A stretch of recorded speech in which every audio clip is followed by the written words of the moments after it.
Hello everyone, my name is MLT notes वाला and आज के इस वीडियो में हम लोग पढ़ने वाले हैं रेस्पिरेटरी सिस्टम कि रेस्पिरेटरी सिस्टम होता क्या है एंड रेस्पिरेटरी के टाइप कि रेस्पिरेशन के कितने टाइप होते हैं एंड पढ़ने वाले हैं कि इस रेस्पिरेशन में कौन कौन से ऑर्गन इन्वॉल्व होते हैं। तो चलिए स्टार्ट करते हैं।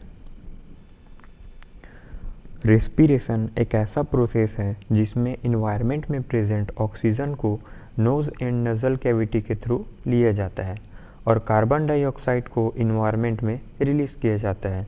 इस प्रोसेस को रेस्पिरेशन कहते हैं। रेस्पिरेशन एक ऐसा प्रोसेस है वो एक ऐसा प्रोसेस है जिसमें ना इन्वायरमेंट में प्रेजेंट नेचर में प्रेजेंट ऑक्सीजन को नोज़ एंड नज़ल कैविटी के थ्रू लिया जाता है, नोज़ के थ्रू लिया जाता है, इनहेल किया जाता है और कार्बन डाइऑक्साइड CO2 को इन्वायरमेंट में रिलीज़ कर दिया जाता है, छोड़ दिया जाता है। इस प्रोसेस को रेस्पिरेशन कहते हैं। श्वास लेना इंस्पिरेशन कहलाता है एंड श्वास को छोड़ना एक्सपीरेशन कहलाता है। श्वास लेना इंस्पिरेशन कहलाता है एंड श्वास को छोड़ना एक्सपीरेशन कहलाता है। अब देखते हैं रेस्पिरेटरी ऑर्गन।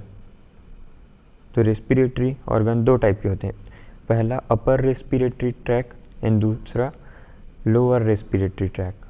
तो अपर रेस्पिरेटरी ट्रैक में आते हैं nose, pharynx, larynx and second lower respiratory tract में आते हैं ट्रैकिया, ब्रोंकस, ब्रोंक्योस, एल्वुलाई।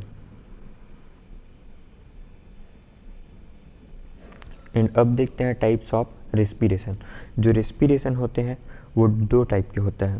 पहला है इंटरनल रेस्पिरेशन जिसे टिश्यू रेस्पिरेशन भी कहा जाता है, जो ब्लड और सेल्स टिश्यू के बीच होता है। ऐसा रेस्पिरेशन जो ब्लड और सेल्स टिश्यू के बीच होता है उसे इंटरनल रेस्पिरेशन या टिश्यू रेस्पिरेशन कहते हैं। एंड सेकेंड है एक्सटर्नल रेस्पिरेशन जिसे पल्मोनरी रेस्पिरेशन भी कहा जाता है, जो ब्लड और लंग्स एल्वुलाई के बीच होता है। ऐसा रेस्पिरेशन जो ब्लड और लंग्स एल्वुलाई के बीच होता है उसे external respiration and pulmonary respiration भी कहा जाता है। अब देखते हैं साइकिल ऑफ रेस्पिरेशन, मतलब जो रेस्पिरेशन है उसका साइकिल कौन कौन से साइकिल में कंप्लीट होता है। तो सबसे फर्स्ट है inspiration, second expiration and third pause.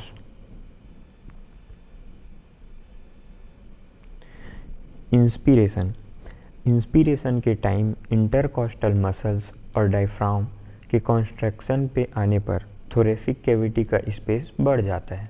इस स्पेस को फिल करने के लिए लंग्स का साइज भी बढ़ जाता है।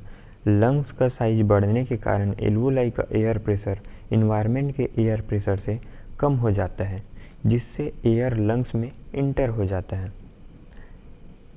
तो इंस्पिरेशन क्या कह रहा है, इंस्पिरेशन के टाइम जो इंटरकॉस्टल मसल्स होता है और डायफ्राम वो कॉन्स्ट्रक्शन मोड पे आता है, तो जो थोरेसिक कैविटी है उसका स्पेस बढ़ जाता है। इस स्पेस को फिल करने के लिए, जो स्पेस बढ़ा रहता है उसको फिल करने के लिए, पूरा करने के लिए लंग्स का साइज भी बढ़ जाता है। लंग्स का साइज बढ़ने के कारण जो लंग्स का साइज है वो भी बढ़ जाता है। तो लंग्स का साइज बढ़ने के कारण एल्वुलाई का एयर प्रेशर, जो एल्वुलाई का एयर प्रेशर है वो इन्वायरमेंट के एयर प्रेशर से कम हो जाता है, जिससे इन्वायरमेंट का एयर लंग्स में इंटर हो जाता है। एंड अब देखते हैं एक्सपीरेशन। एक्सपीरेशन के टाइम डायफ्राम और इंटरकॉस्टल मसल्स लूज हो जाता है, जिससे कार्बन डाइऑक्साइड रिलीज हो जाता है। एक्सपीरेशन के टाइम डायफ्राम और इंटरकॉस्टल मसल्स जो होता है वो लूज हो जाता है, जिससे कार्बन डाइऑक्साइड रिलीज हो जाता है। एंड अब देखते हैं पाउज। इस स्टेज में लंग्स के 3 सेकेंड के लिए रिलैक्सन मोड में आता है। जो पाउज है ना, इस स्टेज में ना जो लंग्स है वो 3 सेकेंड के लिए रिलैक्सन मोड में आता है, ना ही वो सांस लेता है और ना ही सांस छोड़ता है। 3 सेकेंड के लिए पाउज हो जाता है, रुक जाता है।